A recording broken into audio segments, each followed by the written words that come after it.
Rage, it's a part of life.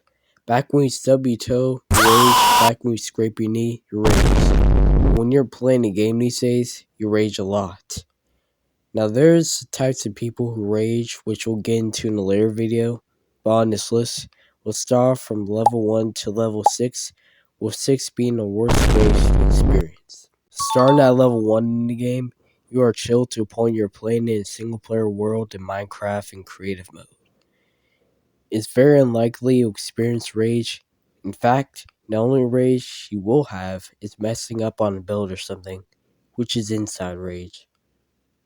But getting bored to a certain extent, and you want to challenge yourself in a little way, that's where you enter level 2. Now, you play your game very consistently, like going on survival mode and stuff, your typical level, not much to it. But as you enter level 3 though, you start to get on multiplayer games with the boys, play random shooter games to increase your rank. You ain't gonna be good at them yet, though, but you tend to be very content with your skill level at this time and don't care about changing, which is a good mindset. You play intense games sometimes, not all the time, or else you will fall into the trap of level 4. Level 4 is when you start to taste real rage. This level brainwashes you to be competitive at all times, which is a poor mindset.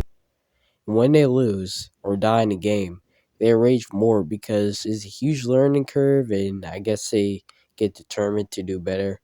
When they really are not. They stay on the game for a while, like for about streamer hours at the stage, trying to get better, but the dopamine is hitting to the point where you suck even more, further continuing that poor mindset. It hits more shooter games. Now these set us off the damage. Oof.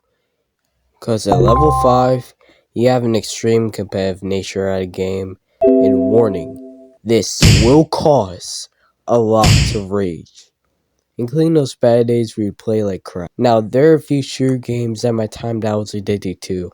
So there was Rec Room, Fortnite, Apex Legends, and the Call of Duty. All I would think about is getting the wins in Fortnite's Battle Royale, Call of Duty, and get my rank up. Because my friend group would squad up sometimes, and we compete against each other to one-up on one another. I tend to get my rank up for bragging rights, like, hey yo, guess what bro, I'm a diamond in Call of Duty, I'm better than you. At level 6, rage only gets even crazier. Other players are raging until they're 3 years old again, and people in this level are hacking, like, they can kill you instantly at this level, which spawns in plenty more rage and toxicity. One reason why you never pass level 5 on this is there's this thing where Fracno did with gaming stretches on your hands for PC players, and it cramps your hands so bad. So I'm glad I didn't do those, and I'm glad I never drink coffee, Starbucks, Monster and stuff to enhance my reaction time in the game, because they have a hell ton of caffeine in it, and they'll give you like anxiety and uncontrollable shit. You now experience hackers even more, and these people mixing with the good players that don't hack, which creates a nice cocktail of murdering hell. Competitive shooter games hit your soul diabolically different. Like random people will kill you and continue to in droves. And if you're dealing with that many players, well, gee the hell geez, boy, you're screwed. Because you are entering a rage breaking idea, and no single person will have the right mindset. Nothing good's gonna happen. Well, what do we learn today? Well, try the game responsibly. Games for fun. But it can be less fun if you go down this route here. If you enjoyed, subscribe and click the playlist if you like more of this type of content. Go ahead and do that.